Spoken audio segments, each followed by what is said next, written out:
नमस्कार, तपाईँ हेर्नुहुन्छ एनबी न्यूज। म हेमन्त अधिकारी। यतिखेर कोरोनाको महामारीले दुनियाँ त्रास्दी छ र भारत र नेपाल लकडाउनको स्थितिमा काफी परेशान छन् भने यो मजदुर वर्गलाई धेरै समस्या परेको छ र भारतका विभिन्न राज्यबाट मजदुरहरू लगभग धार्जी आफ्नो राज्यमा गएका छन् भने नेपाली मजदुरहरूलाई अहिले समस्या परेको छ। खासमा नेपालको सीमामा पनि अहिले 1900 जना जति अहिले भित्रिए भन्ने खबर छ हिजो आज गरेर। र हामी तपाईँहरूलाई सन्देश दिनको निम्ति हामीले हर वर्गका पर्सनलाई, साना ठुला हर वर्गलाई हामीले समेटेर तपाईँलाई सन्देश दिनको निम्ति बोलाएका छौँ। र अहिले हामीमा आउँदै हुनुहुन्छ कृष्ण सिंहजी, हुनुहुन्छ अखिल भारत नेपाली विद्यार्थी मञ्चका इन्चार्ज र केन्द्रीय सदस्य अखिल भारत नेपाली एकता मञ्चका हुनुहुन्छ र उहाँ महाराष्ट्र मुम्बईबाट हुनुहुन्छ। र दीपक जीसीजी हुनुहुन्छ लुम्बिनी गौतम बुद्ध चेरिटेबलका ट्रस्टका संस्थापक अध्यक्ष र अखिल भारत नेपाली स्वतन्त्र महासङ्घका महासचिव हुनुहुन्छ। उहाँ होटल व्यवसायका व्यवसायी पनि हुनुहुन्छ। र नमस्कार, हाम्रो एनबी न्यूजमा स्वागत छ दुवैजनालाई। नमस्कार हेमन्तजी। हजुर कृष्णजी, पहिला तपाईँलाई क्वेसन, अहिले तपाईँ रहेको क्षेत्रमा खास गरेर महाराष्ट्र मुम्बईमा के कस्तो अवस्था छ र त्यहाँ भएका विद्यार्थी वर्ग, मजदुर वर्ग, व्यवसाय या नेपाली जनता, समस्त जनतालाई समेटेर 2 शब्द भनिदिनुहोस्। सुन्नु भएको छ कृष्णजी? हजुर, अहिले महाराष्ट्रमा समथिङ 27,000 भन्दा माथिको हाराहारीमा कोरोना पोजिटिभ भेटिएको छ। अब महाराष्ट्रभित्र पनि मुम्बईमा सबभन्दा बढी 12,000 देखि भन्दा माथिको कोरोना पोजिटिभ भेटिएको अवस्था छ, जसमध्येमा हामी महाराष्ट्रभित्र रहेका नेपालीहरूको उद्धारको निमित्त हाम्रो सङ्गठनले मोहन देवकर महासचिव, हाम्रो केन्द्रीय सचिव मोहन देवकर सरको नेतृत्वमा एउटा हामीले टिम सहयोगी एउटा टिम बनाएर चाहिँ प्रत्येक राज्य नगरहरूमा हामीले चाहिँ सम्पर्क नम्बर राखेका छौँ र ती सम्पर्क नम्बरमा चाहिँ सम्पर्क हुँदै उहाँहरूको खाने र बस्ने व्यवस्थापनको लागि हामीले चाहिँ समन्वय गरिराखेका छौँ। हजुर, अनि विद्यार्थी वर्गलाई के कस्तो छ तपाईँको क्षेत्रमा अहिले? खास तौरमा सीए विद्यार्थी, अरू पनि अरू समग्रलाई समेटेर भनिदिनुहोस्। हाम्रो सङ्गठन भन्दा पनि अब विद्यार्थी, हाम्रो सम्पर्कमा आएका रहेका विद्यार्थी साथीहरूको हामीले चाहिँ निरन्तर नियमित रूपमा चाहिँ हामी सम्पर्कमा छौँ। अहिले उहाँहरूलाई चाहिँ त्यस्तो बस्ने र खानुमा त्यस्तै ठुलो समस्या नभए पनि मूलभूत रूपमा चाहिँ मानसिक रूपमा चाहिँ धेरै तनाव भएको अवस्था छ र आफन्तहरूसँग चाहिँ अब आफन्तहरूले पनि त्यो चिन्ता जताइराख्नु भएको छ नेपालबाट र उहाँहरूको अवस्था पनि दयनीय नै छ भन्नुपर्छ। बिल्कुल बिल्कुल। दीपकजी, अब तपाईँ हामी क्वेसन लिएर आयौँ। दीपकजी, अहिले तपाईँको क्षेत्रमा के कस्तो अवस्था छ र दिल्लीमा खास तौरमा तपाईँ हुनुहुन्छ र तपाईँ होटल व्यवसाय, सफल होटल व्यवसाय हुनुहुन्छ, के कसरी तपाईँको संस्थाले अहिले भूमिका खेलेको छ यो महामारीमा? हेमन्तजी, हामी जब पहिलो लकडाउन भयो, लकडाउन भइसकेपछि यहाँ नेपालीहरूको स्थिति जसै गरी समग्रतामा भारतभरि नै नेपालीहरूको स्थिति अत्यन्त भयानक अवस्था थियो। हामी त्यसैलाई मध्यनजर गर्दै दिल्लीमा हामी तुरुन्तै एउटा राहत कोष निर्माण समिति बनाएर, हामी राहत वितरण समिति बनाएर हामी त्यसको चाहिँ सुरुवात गर्यौँ, जसमा चाहिँ त्यही राहत वितरण समितिकै माध्यमबाट हजारौं नेपालीहरू बिचमा खाद्य सामग्रीहरू वितरण गर्यौं। विभिन्न ठाउँहरूमा खानाहरू वितरण गर्यौं। त्यो क्रम चाहिँ निरन्तर हामी चाहिँ जारी नै राखिरह्यौं र अहिलेसम्म पनि त्यसलाई चाहिँ अब हामी आफ्नो ठाउँबाट जति सकेका छौँ त्यो चाहिँ गरिरहेका छौँ। बिल्कुल बिल्कुल, तपाईहरुले आफ्नो क्षेत्रमा गर्नुभएको छ, तर जनताहरू काफी परेशान छन्। खास तौरमा आफ्नो घर जान विभिन्न राज्यबाट हाम्रो एनबी न्यूजमा शिकायत आउँछ, हामी कसरी घर जाने, कहिले घर जाने, सरकारसित एम्बेसीसित समन्वय गर्नुहोस् भन्ने, पहल गरिदिनुहोस् भन्ने हामीलाई काफी धेरै अब यो खास तौरमा न्युज चलाएपछि न्युजमा धेरै आशा र भरोसासित आउँछन् र हामी वास्तवमा जवाब दिन सकेका छैनौँ। किरणजी, अहिले तपाईँको राजदूतावाससित केही समन्वय भएको छ र केही सहानुभूति केही दूतावासले दिएको छ संस्थागत तपाईँहरूलाई?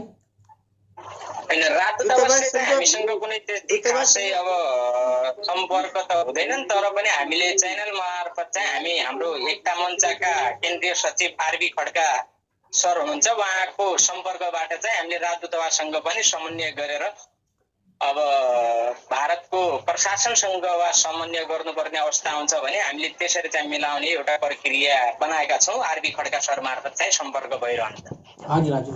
अनि के छ, के बात भयो, के तपाईँको सम्पर्क भयो, के एम्बेसीले के गरेको छ? एम्बेसीको त संस्थागत राजनीतिक संस्थागतका मेन 2-4 जनालाई बोलाउने र तपाईँ यसो गर्नुहोस् भनेर उनीहरूलाई झाँसा दिने बाहेक केही काम भएको छैन भन्ने शिकायत धेरै छ।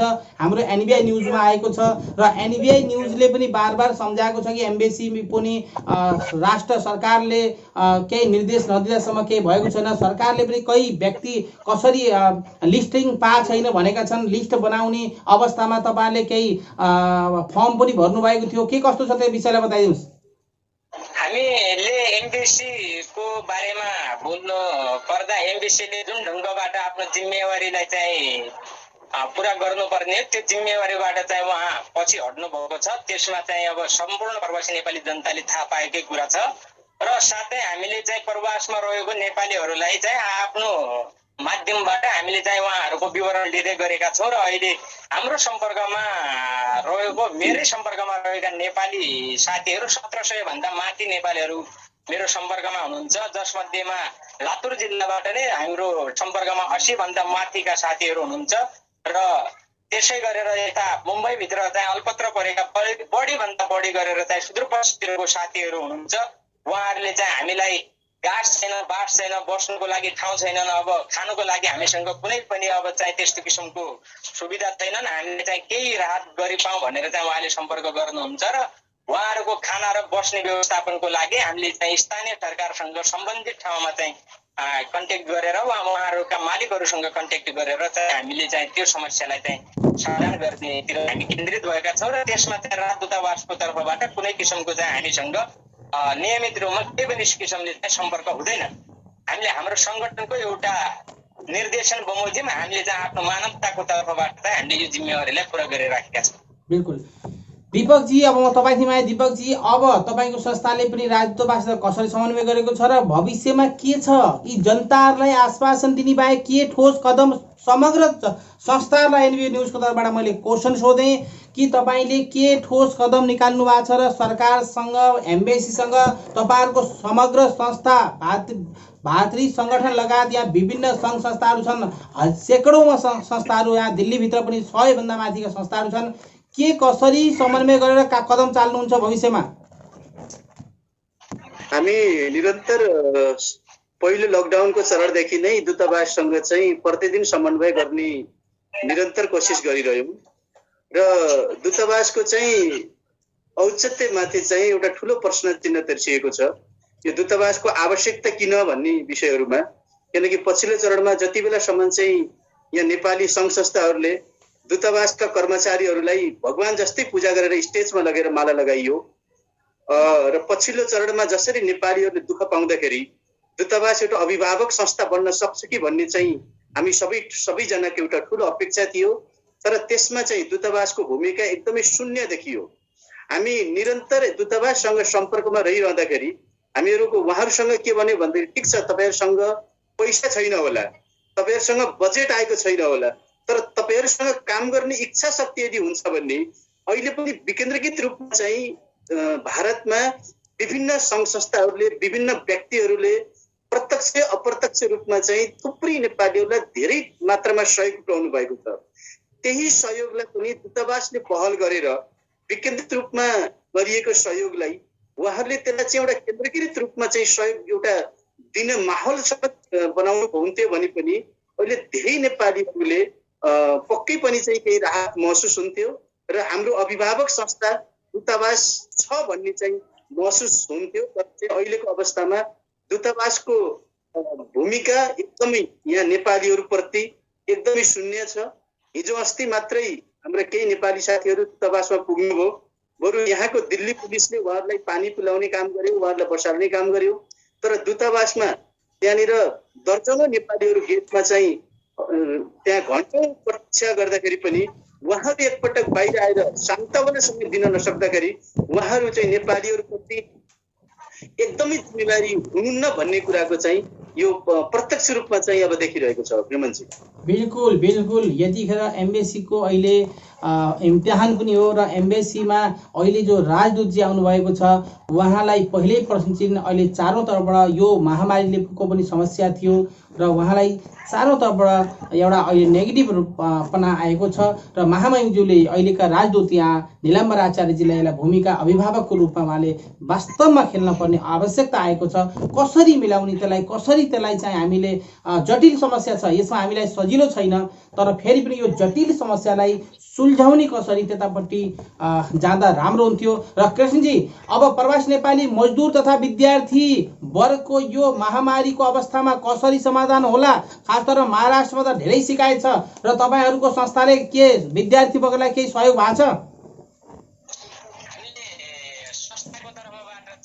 300 भन्दा बढी विद्यार्थी साथीहरूलाई हामीले चाहिँ सहयोग जुटाएका छौँ र साथसाथै हामीले मैले अहिले भनिसकेको छु हाम्रो संगठनको तर्फबाट विभिन्न नगरभित्र चाहिँ यताको भारतको महानगरपालिका र नगरपालिकाहरूभित्र हाम्रो संगठन सक्रिय भएको हरेक ठाउँमा हामीले चाहिँ संगठनको तर्फबाट पहल गरेर खान र बस्न व्यवस्थापनमा चाहिँ हामीले प्रमुख अहिले दायित्व हामीले निभाउने एउटा प्रक्रिया अगाडि बढाएका छौँ र जसमा मेरै नेतृत्वमा पनि हामीले 1700 जना भन्दा माथि 1758 जनाको हामीले चाहिँ राहत खाने र बस्ने व्यवस्थापनमा चाहिँ हामीले प्रक्रिया मिलाएका छौँ र यसको साथसाथमा सुदूरपश्चिमतिरको धेरै जसो हाम्रो सुदूरपश्चिम प्रदेश 7 नम्बर प्रदेशका नेपाली मजदुरहरूले चाहिँ मुख्य गरेर चाहिँ के समस्या पुग्नु भएको छ भने अब हामीलाई जे जसरी भए पनि आफ्नो स्वदेशमा जाने र लैजाने यदि तपाईहरूले व्यवस्था मिलाउन सक्नुहुन्न भने यो चाहिँ हाम्रो चाहिँ लास्टै एउटा हामीलाई आफ्नो देश हो भन्ने भने हाम्रो देशको सरकारप्रति नै हामीलाई प्रश्न चिन्ह खडा भएको छ भनेर चाहिँ उहाँले हामीलाई नै प्रश्न गर्नुहुन्छ। हामीलाई त्यति बेला हाम्रा मुखहरू नै बन्द गरिदिने अवस्था नेपाल सरकारको तर्फबाट भएको छ।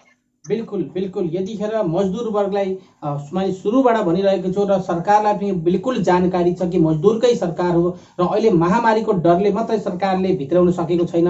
अगर यदि महामारी हुन्थेन भने त सरकारलाई कोही आपत्ति पनि होइन, त्यही पनि उनीमा कोही कोरोना भित्रिन्छन् कि भन्ने एउटा डर पनि हो। तर त्यसको लागि जाँच चेक गरेर समग्र मजदुरहरूलाई भित्र ल्याएर आफ्नो क्षेत्रमा क्वारेन्टाइन बनाएर राखेर आफ्नो घरमा व्यवस्थापन गरिदिए केही उनीहरूलाई राहत हुन्थ्यो। यो बाहिर खास तौरमा बसेका राम्रोसँग बसेकालाई केही दिक्कत छैन, तर रोडमा मजदुर वर्ग डेली कमाउने डेली खाने मजदुर वर्गलाई धेरै आपत छ। यो सरकारले बुझिदिनु पर्यो। दीपकजी, अब के कस्तो तयारी गर्नु पर्ला? राजदूतावास त नेपाल सरकार यो समस्या र ऊ समस्या सरकारको तर्फ भएको छैन भने तर यो समस्यामा कसरी समाधान निकाल्ने अहिले सिर्फ आश्वासन बाहेक कुनै सङ्घ संस्थाले समग्र कहीँ सानो ठुलो समग्र अहिले मैले जसलाई पनि यो वार्तालापमा ल्याएको छु सिर्फ समाधान खोज्ने बाहेक अरू केही भएको छैन। यो समाधानलाई कसरी कार्यान्वयनमा ल्याउने हो? अब यति बेला विशेष गरी अब अहिले यति बेला समग्रतामा नेपालीहरूको एउटा मात्र चाहना भनेको जसरी तसरी हुन्छ चाहिँ आफ्नो घरसम्म पुग्ने, देशसम्म पुग्ने नै उनीहरूको प्रमुख लक्ष्य हो। अब यसमा उहाँले चाहिँ हामीहरूसँग आउने फोनहरूमा पनि हामीलाई चाहिँ नेपालमा जानको निमित्त हामी पैसा पनि आफै खर्च गर्छौँ। हामीलाई हाम्रो गाउँसम्मै नपुर्याए पनि बोर्डर पार गरेर मात्रै राखिदिनुहोस्, हामी त्यहाँनिर क्वारेन्टाइनमा बस्न चाहिँ हामी तयार छौँ। बरु त्यो उक्त क्वारेन्टाइनमा बस्ने खर्च जे जति हुन्छ त्यो खर्च समेत चाहिँ बरु हामी आफ्नै घरबाट मगाएर हामी त्यो खर्च सरकारलाई दिन तयार छौँ।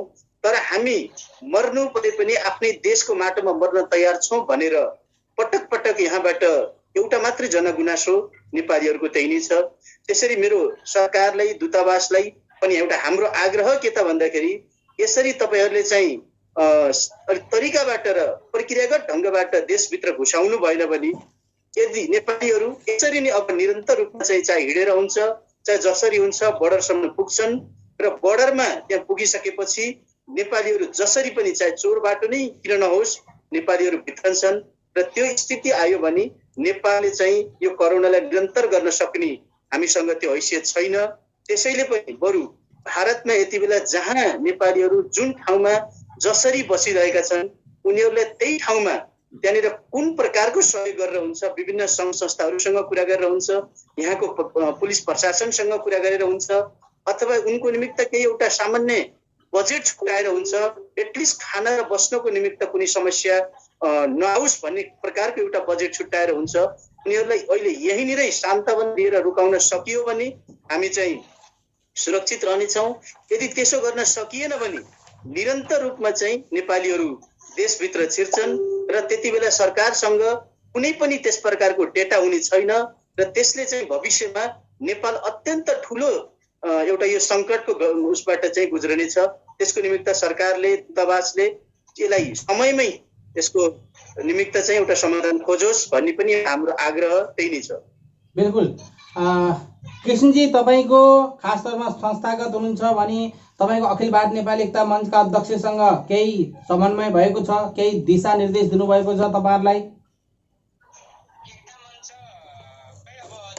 हाम्रो प्रवासी नेपाली एकता मञ्चका अध्यक्ष लोकनाथ भण्डारी सर र सहयोजक हाम्रो श्री भण्डारी सर, एकता मञ्चका अध्यक्ष, उहाँहरूबाट नै अब दिशानिर्देश नै उहाँहरूले नै हाम्रा सम्पर्क नम्बरहरू चाहिँ सार्वजनिक गरिदिएको हो। उहाँको अब सम्बन्धी नै उहाँकै सल्लाह अनुसार, उहाँकै सुझाव अनुसार हामीले चाहिँ काम गरिराखेका छौँ।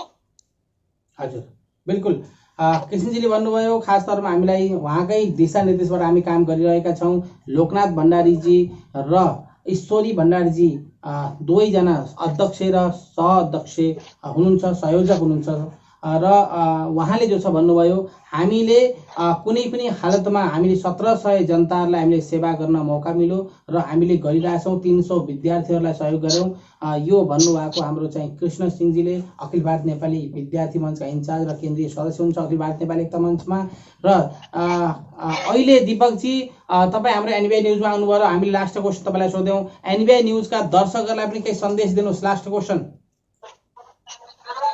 मेरो सम्पूर्ण एनबिआई न्युज हेरेर बस्नुभएका सम्पूर्ण मेरा दर्शक महानुभावहरूलाई मेरो एउटा मात्र आग्रह छ। हामीलाई थाहा छ नेपाल हाम्रो देश यति बेला सम्पूर्ण रूपमा कमजोर बनिरहेको छ। नेपाल यति बेला राजनीतिक रूपमा समेत एउटा ठुलो चाहिँ विडम्बनाको परिस्थितिबाट गुज्रिरहेको छ। नेताहरू आपसमा लडिरहेका छन्। यति बेला हामीले यहाँबाट एउटा प्रक्रियागत ढङ्गबाट नगएर हामी सबै आफ्नै तरिकाले देशभित्र छिर्यौँ भने निश्चित रूपमा हामी त हाम्रो देशको माटो टेकौँला, तर त्यहाँ भएका हाम्रा परिवारहरू, हाम्रा आफन्तजनहरू र समग्र नेपाली जनताको निमित्त तपाईँ हामी ठुलो समस्या बन्न सक्छौँ। त्यसैले हामी यतिन्जेलसम्म जसरी धैर्यताका साथ हामी यो भारतमा दुःख सुख जसरी पनि बस्यौँ, अझै केही समयको निमित्त जसरी हुन्छ तपाईँ हामी यहीसँग बसौँ। बरु हामीलाई थाहा छ सरकारले यति बेला केही गर्न सकेन, दूतावासले केही गर्न सकेन। म व्यक्तिगत रूपमा समेत हाम्रो महामहिम निलम्बर आचार्यजीको राजनीतिक पृष्ठभूमि मलाई राम्रोसँग थाहा छ। उहाँ एउटा ठुलो देशको सर्वोच्च नेता पनि हुनुहुन्छ।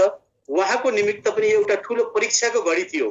उहाँले वास्तवमै भारतमा बसेका नेपालीहरूलाई सान्त्वना दिएर केही सहयोग गरेर यहीँनिरै राख्न सक्नुहुन्थ्यो भने उहाँको निमित्त ठुलो एउटा उहाँको एउटा जीवनकै, उहाँको एउटा राजनीतिक जीवनकै एउटा सफल व्यक्तित्व भनेर चिन्नुहुन्थ्यो। तर उहाँले पक्कै पनि त्यसो गर्न सक्नु भएन। उहाँले नगरे पनि हामी जति पनि यहाँनिर भारत प्रवासमा जति पनि सङ्घ सङ्गठनहरू छौँ, यति बेला हामी विभिन्न दलीय, क्षेत्रीय, जातीय, लिङ्गीय स्वार्थभन्दा माथि उठेर हामी एउटा समग्रताबाट नेपालीको नाताले आफ्नो ठाउँबाट सबैलाई सहयोग गरेर सकभर हामी चाहिँ आफ्नै ठाउँमा सुरक्षितका साथ बसौँ र सरकारलाई आफ्नो ठाउँबाट दबाब दिउँ। हामीलाई नेपालभित्र प्रवेश गर्न दिनुपर्छ, तर प्रक्रियागत ढङ्गबाट मात्र चाहिँ हामीलाई दिनुपर्छ भनेर सबैले आफ्नो ठाउँबाट दबाब दिउँ। तपाईँहरू जहाँ हुनुहुन्छ अत्यन्त सुरक्षित साथ बस्नुहोस्। तपाईँहरूलाई कुनै पनि प्रकारको समस्या हुन्छ, हामी सक्दो सहयोग जसरी गर्दै आइरहेका छौँ, आगामी दिनहरूमा पनि पक्कै पनि हामी सक्दो अनुसारको सहयोग गर्नेछौँ र जहाँ हुनुहुन्छ त्यही सुरक्षित रहनुहोस् भन्दै म हेमन्तजी तपाईँलाई पनि मेरा यी दुई शब्द राख्ने हजुरले एउटा यो मौका दिनुभयो, त्यसको निमित्त हजुरलाई पनि विशेष विशेष धन्यवाद हेमन्तजी। हजुर धन्यवाद कृष्णजी। एनबिआई न्युजलाई तपाईँले पनि केही छोटो र मिठो 2 मिनटको सन्देश दिनु दर्शकहरूलाई। हाम्रो म एनबिआई न्युज च्यानल मार्फत हजुर नेपाल सरकार समक्ष एउटा म विशेष माग के राख्न चाहन्छु भने आग्रह पनि गर्न चाहन्छु। भारतमा रहेका प्रवासी नेपाली आमा बुवा तथा दाजुभाइ दिदीबहिनीहरूको अवस्था एकदमै दयनीय अवस्था भइसकेको अवस्था छ र विकराल रूप चाहिँ यताको कोरोना भाइरसको विकराल रूप चाहिँ लिइसकेको अवस्थामा भारतमा रहेका नेपालीहरूलाई चाहिँ आफ्नो देशमा लैजानुको लागि विशेष रूपमा गृह कार्य अगाडि बढाउनु पर्छ र त्यसको लागि आवश्यक पूर्ति गर्नुको लागि र त्यसको आवश्यक पूर्व तयारी गरेर चाहिँ नेपाल सरकारले भारतमा रहेका नेपालीहरूलाई चाहिँ नेपाल लैजानुको लागि विशेष भूमिका खेल्नुपर्छ र विशेष एउटा चाहिँ अनिवार्य रूपमा चाहिँ शर्त पुरा गरेर नै हामी प्रवासमा रहेका नेपालीहरू नेपाल आउन चाहन्छौँ। हामीहरूलाई चाहिँ नेपालमा हामी क्वारेन्टाइनमा बसेर त्यति मात्रै हामी बस्न तयार छैनौँ।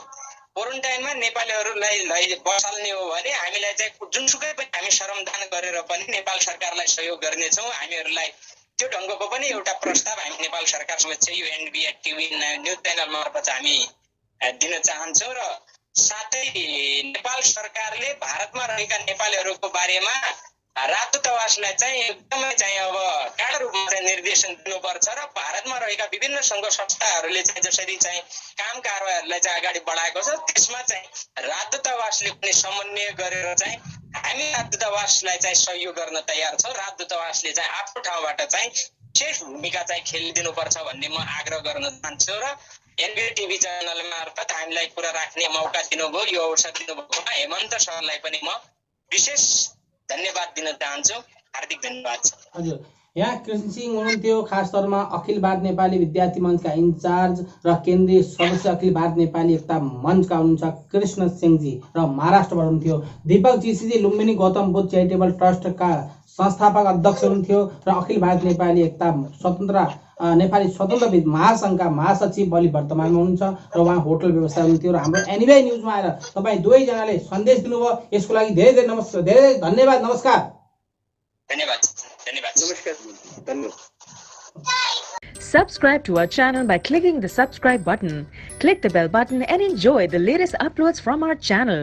Subscribe to our channel by clicking the subscribe button. Click the bell button and enjoy the latest uploads from our channel.